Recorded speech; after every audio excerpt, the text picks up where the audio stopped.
Children's homes don't fail because staff don't care. They fail because staff can't sustain caring under that pressure. In children's homes, we talk a lot about trauma, therapeutic care, and outcomes for young people. We don't always talk enough about the people delivering it.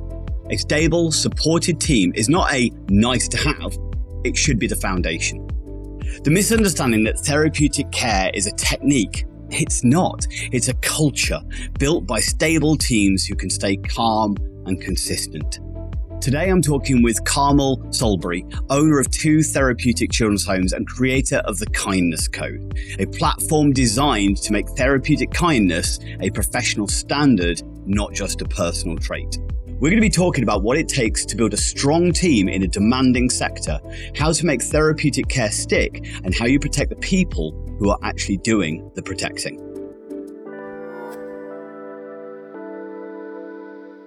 So, Carmel, thank you so much for joining me today. Are you doing well? Really well, thank you. Thank you for having me. That's all right. Absolutely my pleasure. It doesn't feel long since we've been quite quick. We kind of had the chat on the phone going, yes, we need to have a conversation about this, to kind of getting in front of the camera. So thank you for working so quickly with me. And I'm looking forward to today. I think you've got some interesting ideas and you've been on a bit of an interesting journey. So, okay. People have already heard, obviously, you started 2 children's homes, and I think you described them as therapeutic children's homes. So people often hear therapeutic children's home and imagine specialized techniques, but in plain language, what makes your children's homes therapeutic on a day-to-day basis? Well, we're really looking at when the youth mentors are interacting with the children, just that everything they're doing is understanding behaviours, communication and connection, and trying to do tiny little repairs, I guess, as we go along. So yeah, we do some specialised therapeutic work, but actually the idea of therapeutic is embedding in our team how to be kinder and how to really work therapeutically. It is easier said than done, but it's the goal. Absolutely. And I think that's part of the therapeutic journey, isn't it? That it's actually, this is tough. It's tough for the kids, but it's also really tough to adults to adjust to that kind of mindset as well. So and that's part of the journey, the empathy in the process.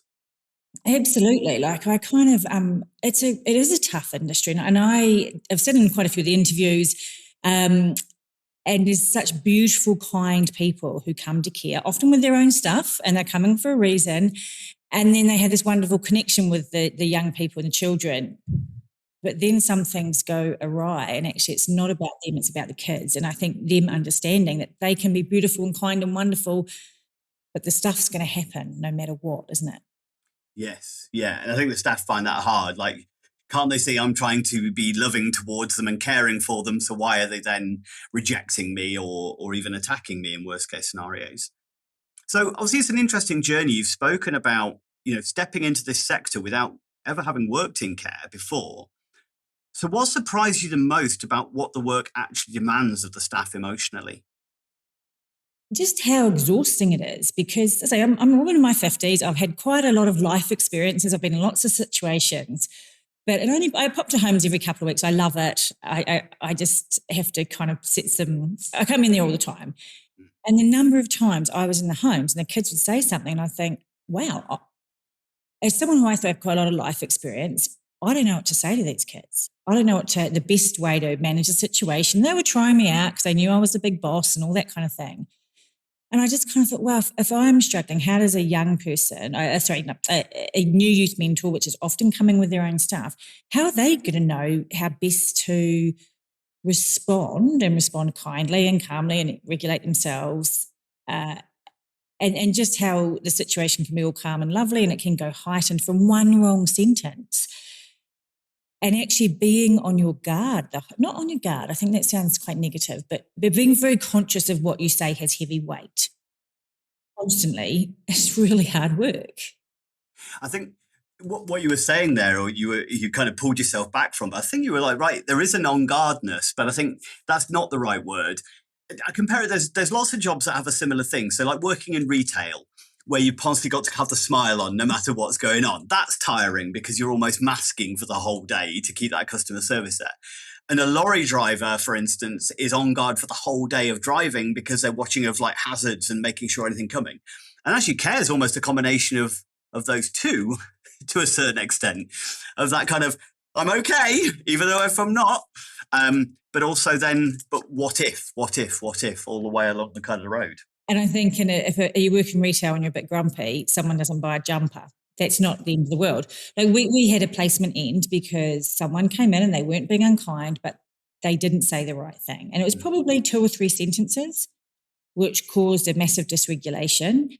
And I mean, the young person had been having some challenges and the placement ended. And it's like, we had a massive impact on that child's life because someone who wasn't being unkind but said the wrong thing in a couple of sentences, and it just in a whole kind of a spiral. And that's the challenge. And the youth mentor felt terrible. Mm-hmm. And we made a really negative impact on that kid's life. And that's the thing. There's not many jobs that you can just 2 sentences can really have that bigger impact. Absolutely. And that seems unfair in some ways because there's an element of almost perfectionism that's kind of expected. And we're all going to mess up. We're all going to kind of make mistakes on these conversations.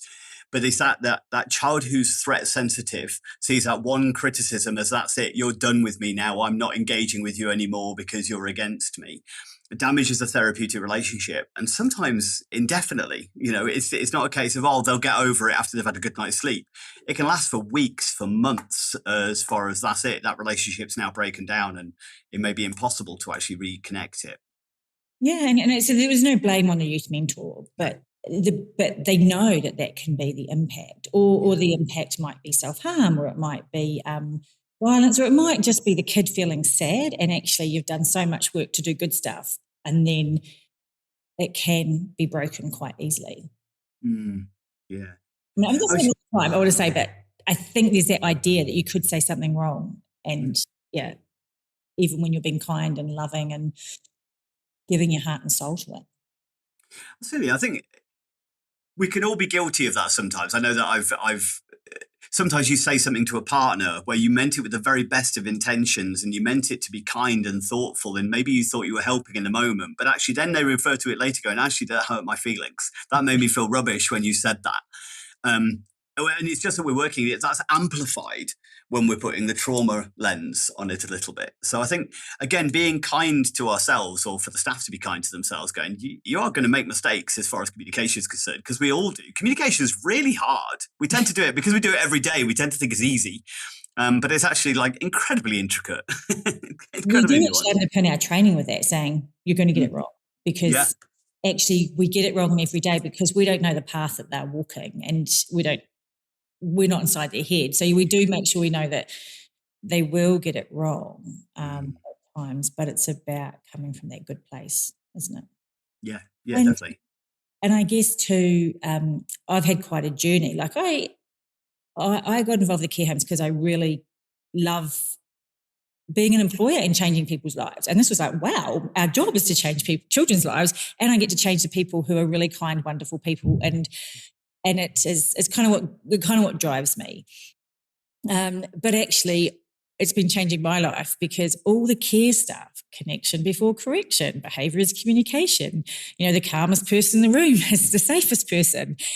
And I kind of think back to me being a leader when I was starting out in my entrepreneurial journey, and I wanted to be kind, and I'm not sure that my kindness showed up in the right ways every time.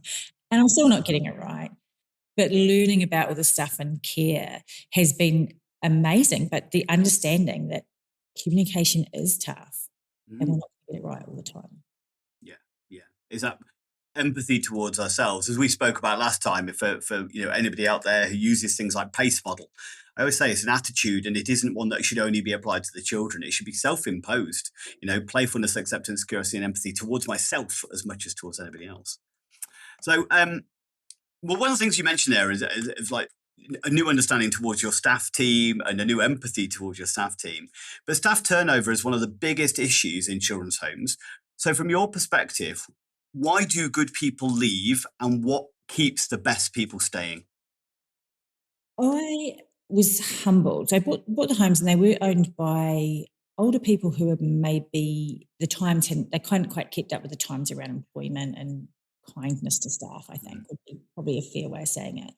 So I sat down with all the team. I spent 3 days from 6 in the morning to 11 o'clock at night and hearing their stories. And what astounds me is how so many people come to care with a lot of their own stuff. And I cried with everyone because it was so humbling. Having come from a slightly more corporate world where people come to work and want to do a good job, but it feels like with most people in care, they're driven by something bigger. And I think often they're trying to heal themselves from something. And it's a hard job. I think it's like, they're just caregivers. And it's an always on. And then you're either giving loads of love or then you're giving loads of love and then you have to regulate in a really challenging situation. So I think it's a combination of people getting overwhelmed, not always feeling confident, and just their life getting in the way. I think for someone to stay in care for a really long time, they need a lot of support systems around them because it is just extremely difficult. But also that they get thrown into situations that all the training, when you sit in a classroom and you might give you supervisions, it's not actually going to prepare you. I mean, it's interesting, isn't it? Because a brain surgeon doesn't just sit in a classroom and watch some videos and then operate on your brain. They practice and practice, but we can't practice dysregulation. We can't practice self-harm until it actually happens. So I think that's the difficulty with care is they can't actually practice and get more robust around and more confident around the situations that seem to just happen no matter how good we're being. And you have 3 weeks of not a single thing go wrong, can you? And then sometimes when the child's really behaving well, it's because they're pushing things down and then they feel confident and comfortable and safe enough to let the stuff come out. So I think it's a tough place to be, unbelievably rewarding for the right people. I think you made a really good point there as far as the brain surgeon analogy. Absolutely. I mean, the first time they're ever going to be on a live brain is for real, isn't it? But they get so much practice before they get to that point of practicing on things that maybe don't matter so much. Whereas every interaction kind of feels like it matters for those in care. And I think that's where it's so important. The recognition and empathy towards that, as you said, I love the fact that you actually teach at the beginning, you're going to mess this up a few times. That's one of your starting points. I think that's so counterintuitive. And it's what I tell parents, it's what I tell caregivers, like for people who are looking after their own parents and things like that. You're going to make like no end of mistakes. But I think it's how that's managed. Is it a case of no blame, no shame, let's reflect, let's kind of improve, what can we do differently? Or is it a case of we shame deflect and go, well, it must be their fault because I must be able to get it right because otherwise I'm not good enough? Or it's a case of, the inability to kind of recognize that this is a learning, this is a journey. And again, that's from good management, good employment that makes that possible, 100%. Absolutely. So what would you say is the difference between a team that kind of manages behavior and a team that builds regulation and safety? So coming from a place where you could measure, we had a large school photography company, so you could measure KPIs, you could measure output. So you might have a team leader who's amazing and they didn't quite get all their paperwork done, but it might have been because they sensed something, they saw it, they felt it, and they went and sat on the sofa and gave a child a cuddle and talked to them or took them for a big long walk. And I think that's the difficulty, is people preempting.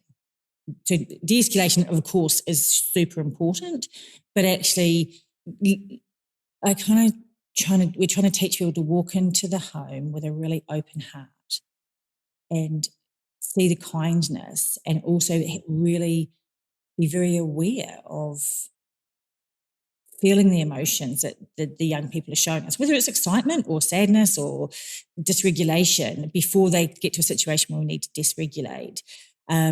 So it's so hard, it's difficult to define. And even when you are amazing and everything's going right, things are still going to happen. And I think that's what makes it such a challenging job. But the teams that come together put the kids first and are really focused on them, and we let them bring their superpowers. We've got a guy, he's amazing. He's making a zip line in the garden. The kids are mowing the lawns now. I'm like loving it. And another woman, when she's on Sunday roast, everyone is having the best time because she's making this beautiful, kind, lovely, homely place. So we allow people to bring their superpowers as well and be what they need. And the children need all different kind of superpowers and kindness.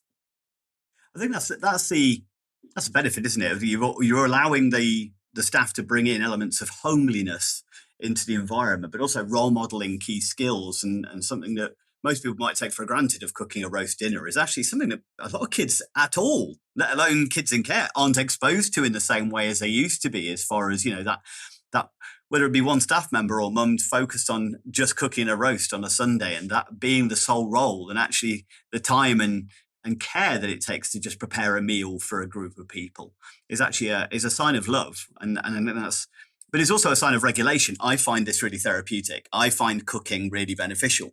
It's sometimes a narrative that can be underpinning everything. It's when you say about love, because that's what when I got the homes, I was a really affectionate. My kids got squeezed and cuddled all the time. They're adults now. They know that when they turn up, they have to have a 30-minute hug with their mum. And I was thinking, how do we show love to these kids? We actually can give them hugs and cuddles when we've really done a lot of work to build that relationship. But kind of the understanding that setting the table, and whether it's the big fancy Sunday roast or whether it's just, their rice pops and cup of tea in the morning, or teach them how to mow lawns, and how we can show love in so many ways. It doesn't just have to be, I'm a big hugger. Luckily we're not the same, Amanda, you'd be getting hugs. That's something that it was really, first, how are we going to help these kids if we can't truly hold them in a literal way? But there's actually so many metaphorical ways that we can hold them and love them.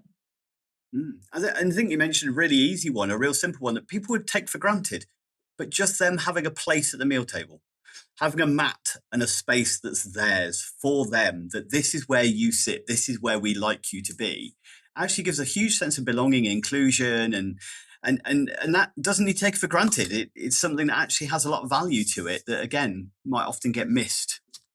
We've got a couple of new night awakes. Actually, all our night awakes are amazing now. And whenever I turn up in the morning, it's like a show home, and the breakfast is set out, and there'll be some strawberries or something, and a cake was cooked. And I feel loved just walking into the home, because it's so, we care about this place. And trying to understand, I guess too, then the difficulty is you do that every morning for a month, and the young person gets up and, isn't probably as appreciative as maybe regulated, or, a person who hasn't had the same life experience. And it's about the fact that, no, it's okay. You might have to do it every day for 2 months before it really lands. And I feel like that's the challenge, because I don't want to come across the wrong way, but often the children's behaviour shows up as ungratefulness. And I grew up in a family where being grateful and saying thank you was a big value.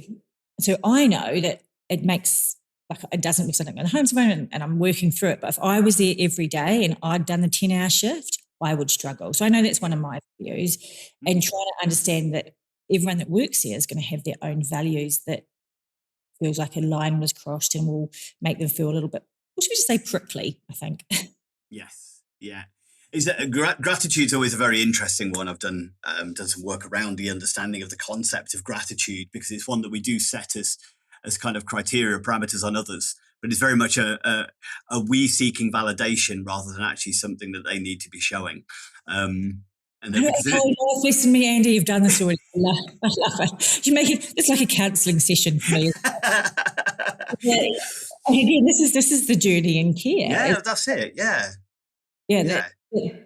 If I'm expecting gratitude, it's actually about me, not about them. But I think there is gratitude that builds, isn't there? But it doesn't come at the moment we expect it to come. It may not be until years later going, do you know what? I actually really like that. But how many parents are out there where the kids going, they're so ungrateful, but then it's not until they're in their 30s going, I used to love it when you did that with me on a Sunday. And or it was a thing that we didn't think they'd be grateful for, which is a thing they actually noticed. It was a little thing that we did without wanting gratitude. There was a thing that then they came back to later and said, you know what, that's one of the things I loved about the home the most. But you never know what that's going to be. So you've got to kind of... A lot of our kids haven't really had gratitude modelled, have they? Yeah, 100%. Their parents weren't saying, oh, great, thanks for clearing the table, or whatever it was. And I'm not sure that in schools there's a lot of time, space and ability for the teachers to really show gratitude. So why would all of a sudden a 12-year-old know how to say, that was a really lovely dinner, thank you so much? Did they, you think how many times, I have to tell my kids, say thank you, clear the table, every day for, 10 years. And now they're super grateful, kind, polite children. Yeah. But actually, that was my values and I put on them. But how are we expecting a 12-year-old who hasn't maybe been fed or had a clean clothes to expect to know how to be grateful? Absolutely. Absolutely. And that's difficult for staff to understand sometimes, isn't it? So one of the things that reason we connected initially is I saw you'd put together this thing called the kindness code. So you've built the kindness code around the idea that kindness should be a professional standard. So what does therapeutic kindness look like when a child is kicking off or swearing or pushing every button available? It is around just being heart-led and understanding that their behaviour is communication and we can't do anything till we've truly connected with them. And the idea, I feel like it's changing in the homes but we're brought up to try and fix things. And, I says, oh, we're trying to fix these kids. It's like, no, we're not. We're just trying to hold them and be a little piece of the jigsaws of their life because it's a whole jigsaw and we just want to be bits of that. And we just want to hold them and keep them safe in that moment. And we're not fixing them. We're just being as kind and regulated and calm as we can be. And it's easy for us to sit here in our, nice homes, being kind and regulated and talking about it. What is really, really difficult to do is do it when you're tired and you might have brought your own stuff from home, argument with your spouse, kids being naughty, your own children, and then you're bringing it. And I think that's the hardest bit is I think everyone that comes into care wants to be kind. Actually, I did a poll on LinkedIn and people say, oh, you have to be kind to work in care. And I'm like, but I think you can teach techniques of becoming kinder. And I truly believe the last 15 months has made me a kinder, better person. And it's also, you practice riding a bike, you get better balance. You practice being a kinder, more empathetic person. You become kinder, more empathetic and more regulated. And so the idea is that we do all the therapeutic training. I've sat in the therapeutic training. It's wonderful. We talk about the brain and we talk about the techniques and we talk about pace. But then we put them in the home. And what really happened was one of our young youth mentors, she was gorgeous and lovely. And she took one of the kids out. She hadn't been there long and she was such a great connector that one of our young people made a serious and disturbing and deeply sad disclosure when she was like at the seaside, an hour from home. So she had to deal with the situation. She was obviously, she remembered from her training that disclosure is a big deal. She was trying to remember what to do and trying to say the right thing. And it was really, really stressful for her. And I thought, and then we had to tell, the other 30 or 40 people that worked for us how to deal with the disclosure because it kind of came up and we had to remind them. And I thought, how are they meant to know? Because you might go 3 years in care and never get a big disclosure like that. So you might do all the training and you're doing all the training around, well, we know how much training there is from the therapeutic to the first aid to meds to all the things that we need to do. So I thought, how can we practice, but like the brain surgeon, how can we practice being kind before we have to be in a situation where it's really, really difficult to be kind? Because no one sat in the therapeutic training going, I want to be mean to these kids, did they? Well, yeah, I'm going to ask open-ended questions and I'm going to be heart-led and I'm going to regulate. But over the last 15 months, there has been things that have happened with wonderful people and you've gone, wow, what made them choose to do that in the moment? So what I did in-house is develop this app where people could practice. So with the magic of AI, it's a real life scenario. So a child, even from things like not wanting to get out of bed or going to school or serious dysregulation or serious disclosure, they can start practicing all the things that they learned in the therapeutic training. And I know there's mechanisms, but you might have your supervision a few days later, or you might finish shift at midnight and not be back in for 2 or 3 days, and then you've got to go through it. Whereas actually so much of the embedding of the therapeutic care is retrospective. Because all very well, a child dysregulates and there's the manager there and the team leader who are really experienced and we see how to do it and you can learn. But actually often the stuff happens when the people, because I've never been around when the kids have dysregulated because I'm in there and I'm the boss and they know that I'm the boss and I know that they behave differently around me because all the reasons. Yeah. So actually, if I was alone with a child and they properly dysregulated, it's a really challenging situation to be in, isn't it? So we've developed the kindness code, which we've done in-house, which has been amazing. It's taken people who are really good and kind and fast-tracked them and made them feel so much more confident. And we've actually had a couple of situations where they kind of went, I practiced that, and they were so much better at doing it. And when they're on the app, and actually, again, we do all the training, and they're really kind people, but actually finding the words, because you talk to the AI child. It's not a picture of a child, it's just the sound. Yeah. And so what I'm loving is good, kind, wonderful, caring people are on shift feeling so much more confident to be the good kind of people that they want to be. And it's better outcomes for our children, because we've had a few instances that weren't instances because the training worked.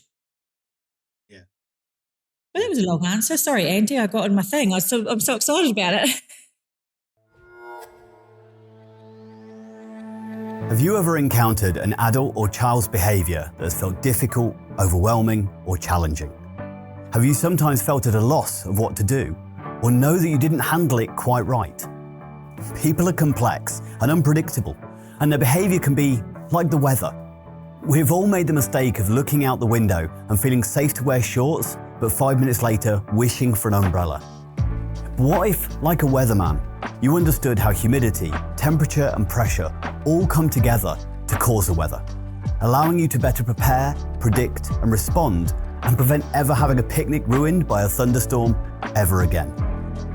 My book, called Targeting the Positive with Behaviours that Challenge, helps you to become the weatherman of behaviour. It provides you with a toolkit to increase competency, confidence, resilience and empathy, so you feel more assured about how to respond to distressed or dysregulated behaviours in others, including those affected by trauma, mental health, neurodiversity, learning disabilities or dementia. Build better connections, achieve de-escalation and improve outcomes for yourself and those you engage with my celebrated 6-stage target model, a step-by-step process to reduce distress for everyone. Discover my empowering, person-centered guide in Targeting the Positive, written by me, Andy Baker, available from online bookstores worldwide. Find a link in the description and order today. You're really right that kindness does have certain metrics that you could teach as far as putting into place. Yeah. Well, how many jobs do you go to and someone tells you to F off, I hate you, all the rest of it? And actually kind of, and it does happen. And so I think initially I wanted to make it like stress testing people, because I was like, they've got to be in. And Chelsea Bailey, my MD, went, no, Carmel, this is the kindness code and it's going to be a bit more therapeutic. And the children don't tell you to F off. They say, go away. And they say, I don't like you. They don't hate you, because we don't want to traumatize the people who are doing it. But I wanted to not quite stress test, because that sounds a bit full on. I wanted to give these youth mentors the confidence. And it's not perfect. It's not real life. It's not actually happening. A chair's not actually been thrown, but it's practicing the words coming out of your mouth, I think, and practicing arranging your thoughts to be able to say the right things in the moments. Yeah, a little bit of desensitization to it as well, isn't it? As far as you say, you may not want the full extremes, but it's just kind of getting used to, hey, you are going to have these, because most of us don't deal with conflict, as you said, on a day-to-day basis.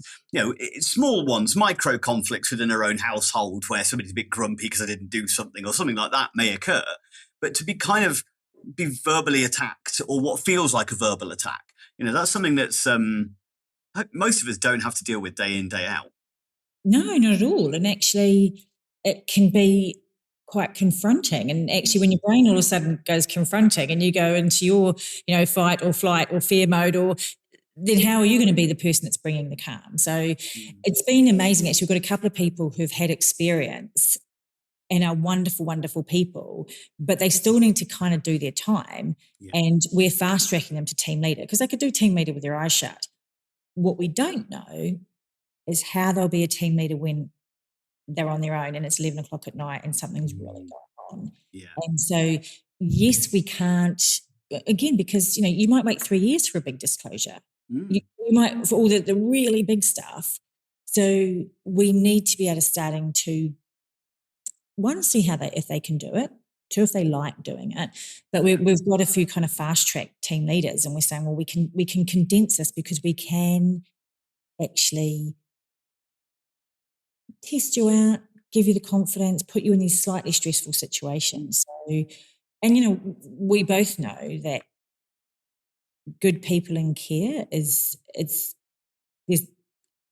because there's so many care homes opening, and because people don't last in this career forever, it's really, really difficult to get good people and train them up. Yeah, absolutely. And it seems like quite a kind of a cost-effective way of at least practicing the skills that they're learning in training, which means we as far as I've been training for however many years, and it's the law of diminishing intent that most staff will walk from a training session with the best intentions in the world, but by the by the very nature of the way that we retain and engage with information and fall back to old habits, as soon as the stress test kind of kicks in, that's it goes out the window. And this is allowing them to build it as more long-term memory and functional habitual skills, rather than it just being a kind of a class that you have and then walk away and forget it kind of thing. 100%. And you think, if every child's so different, so you might get a new child that maybe have self-harm, and you haven't had self-harm for a long time, so lots of people haven't experienced it. Obviously, we can't do it in real life, but what we can do is we can just embed the training that they've had. And again, they might have done the training a year ago, and the training, and they actually, that's not been any part of their life and their experience. They're dealing with other behaviours with the children. And what was so fascinating is, I've not been in here long, but every child's so different. And you've been in this industry years, and they all bring their own situation. So for me, say like the disclosure, we could just imagine if you could go big disclosure, it hasn't happened for a while, we can put it out to the whole team. So there's 2 scenarios you've got to do within the next 48 hours, and you're going to do them so you can come on shift feeling super confident. Because that's what I found, is that people we had a child with some quite full-on behaviours, and people getting nervous coming to work. So, okay, we have to support the team, but imagine if more people were feeling more confident, and then it would just be more people feeling more confident to come to work. So that's how we're doing. And this doesn't replace proper in-person training either. No, because they need to fully understand the brain and understand, but this is how we embed it and practice it. Yeah. I think there's a side to it maybe as well, that when we're looking to reduce shame and stigma, sometimes it can be very easy on the outside to know in hindsight, well, I would have managed it that way. I would have said this. I would have done that if I'd have been there. And actually putting staff through some of it, maybe an element for some, it increases their confidence as they learn to get it right. But for some, it's actually grounds them in the kind of the principle of Dunning-Kruger effect, that we all think we're an expert when we first start learning something, because we don't know how much we don't know. And actually, the more we start to learn, there's elements of, this is trickier than I thought it was when suddenly you're dealing with this. So it's a really good opportunity to actually test it out and build empathy towards the other staff team. Like, hey, they messed that up maybe, but actually, I didn't do any better when I was doing it as a role play with this AI bot. Actually, I hadn't thought of that, but I had the same situation. Like, some of the kids on the AI is like really good, and I had one of the scenarios. Don't know what to do, and yeah, and I think that's it, is that every situation is different, isn't it? Yeah. But I guess it is easy to be judgmental about it. And I guess you're teaching people that it's not as easy as we think. Yes. Yeah, definitely. It's a big part. I think people looking from the outside sometimes to the industry particularly. Now, obviously, I love the name as well, the kindness code. One of the principles I always try and encourage for any setting particularly is like set it as a ground rule, as a model or a value that we are kind to ourselves and others at this place. So I always like that. But I think sometimes kindness can get misunderstood as softness. So where's the line, do you think, between therapeutic kindness and then permissiveness? So it's kind to do, I think there's a difference between kind and nice. And people think, you're just being nice. But sometimes when you be kind to someone, like, it's about having really honest conversations. And the kind thing is to say, hey, this is, you communicate effectively.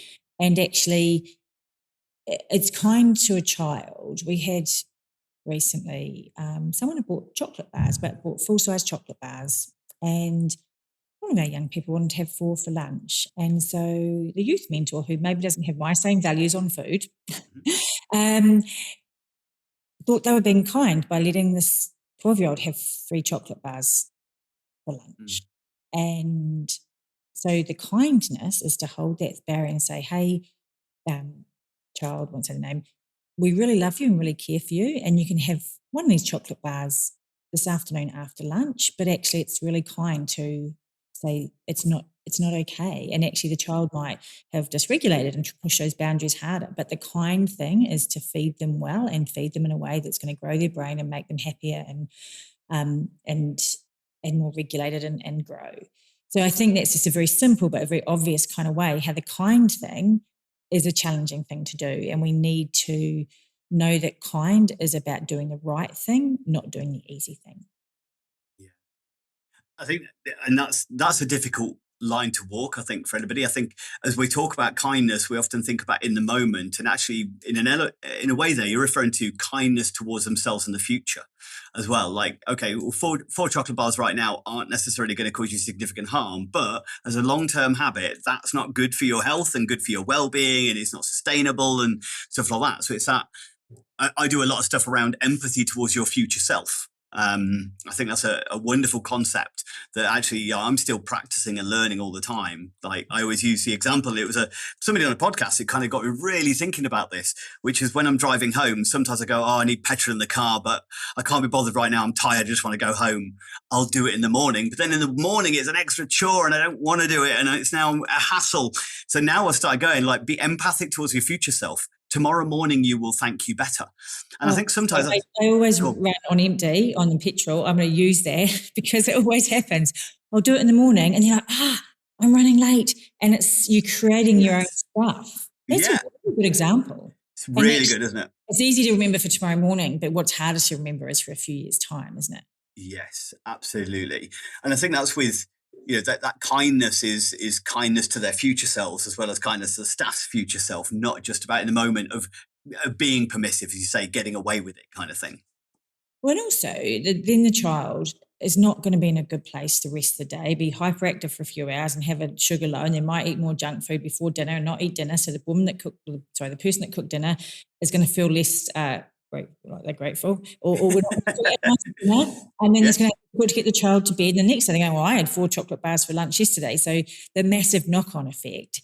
And I mean, it doesn't happen all the time, obviously, but that kind of being able to hold the boundary, but the knock-on effect for it could have negatively impacted another 5 people, as well as the child whose head's in a spin from all the sugar and the lack of boundaries. And I believe that the kids want. Was it you that told me? You said, this is the greatest example. What do people do when they get in a roller coaster? They pull the thing down, they test it. People want boundaries just to feel safe, don't they? Yeah. I've told about 5 people that already, Andy. I can't take credit for that. It was a foster carer who told me that, and I'm sure she got it from somewhere else. I'm always, plagiarizing and standing on the shoulders of giants, but hopefully I get it out to the right people, which is valuable. So you use it as much as you like. So what would you say are the non-negotiables you try to build into a team culture so that staff can stay calm and consistent even on those hardest shifts? I think the first thing to remember is to breathe, and actually that's the hardest thing, isn't it? And then so that they regulate themselves, but also we're doing things, and I feel old here, but like turning up to shift 5 or 10 minutes early and turning up to shift with a literal smile on your face and ready to bring it, because we still got quite a few staff on 16-hour shifts, which I don't love, but actually that's what they're there. And, it might work and, but actually bringing their best self and actually bringing the vibes, the energy, the positivity and the awareness that this is a proper job. It's not just hanging out with kids and cooking a bit of lunch and taking them to the seaside. Actually, all the time you're doing that, you're being really aware and around team, because if I do my part of the job properly when I turn up on shift, then I can help all the others. And when we all work together, we have a great shift. Our children have a great shift, a great day. and that domino effect of bringing our best self to work and the kindness of doing that. Yeah, I like that. I think it's an instinct, isn't it? And I think it's important to kind of reiterate, you're not saying that you should just fake it till you make it. I think it's kind of like of, what are you doing to ensure that you are ready to go and work in this setting, in this environment, with this challenge, but also the management team or the hierarchy above that member of staff also kind of looking out for that and recognizing that as important. And the managers, demonstrating the behaviour they want to see, tuning up with the positivity. And there is a fake it till you make it, but there is also PMA, positive mental attitude, and it is a real job and you turn up. And it's amazing how literally just smiling and breathing and relaxing your shoulders changes how you feel. So, and I do think 16-hour shifts and it is tough, and not everyone's turning up at 8 o'clock, I don't think, with that real energy. It's okay to say, you know what, the dog died last night, or I didn't sleep because I've got small children, and that's okay. And you share that communication. Everyone goes, this is cool. If there's any place to turn up to work, a bit tired or a bit whatever, we're all kind and caring and therapeutic and we support each other. So you're kind of creating a sense of team and we've got each other's back, I think creates safety. It's interesting actually when I'm talking about this, a lot of this is about the team, because I know that I don't know that much about children's care, but I do know about team. And I truly believe that if we care for our team, if we make it a good place to work, almost that if we put our team's training and wellbeing and confidence first, then caring for these children is just that much easier. And I have found a little bit, there's so much focus on the children, but actually we need to care for these people who are doing a really, really tough job for all the reasons we've just talked about. Yeah. And it's not caring for the kids. It's like, get that in place, and then you can come to work with your heart singing and you're being kinder than necessary and an open heart, and what's going to pay off for our children. Yes, 100%. I applaud everything you just said there, and it's there is a number of us in the sector that kind of get it. There's a number of people who I think sometimes don't, and I think there is such a symbiotic relationship between the well-being of the children and the well-being of the staff. And the children have got these difficult backgrounds and stuff like that, so they need really safe, empathic adults around them, because unfortunately they didn't get modeled to them in the early stages. So there's going to be a higher level of empathy, a higher level of nurturing, a higher level of attention than we would typically have to give to any other child. And therefore, the staff team, that's a lot to ask of them. So I think recognition, actually, we need to put them first in a way to allow them to then be able to then be what they need to be for the children, which is so counterintuitive to what everybody typically kind of focuses on, as you rightly said. And all the training is about being, kind and empathetic.